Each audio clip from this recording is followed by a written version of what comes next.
ဒါဟာတင်မြင်ဖူးသမျှထဲမှာအဆိုးရွားဆုံးကံကြမ္မာနဲ့ကြုံရတဲ့ချင်းသေးပဲဖြစ်ပါလိမ့်မယ်ကိစ္စမရှိဘဲနဲ့ပြားကောင်စားကိုသွားစားတာကြောင့်အကိုက်ခံလိုက်ရတာပါ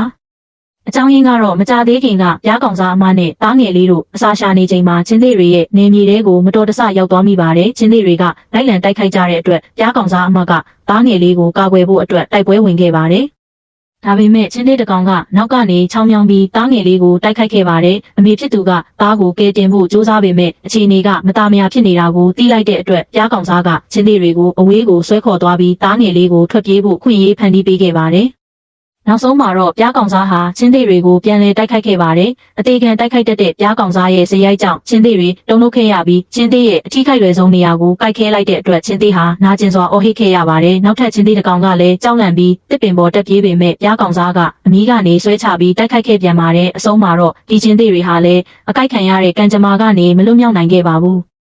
မြမဗီဒီယိုကိုလည်းအသေးပေးခဲ့ပါနော်ချစ်တယ်အားပွားမွန်းမွန်းနောက်ဗီဒီယိုပြန်ပြီးတွေ့ကြမယ်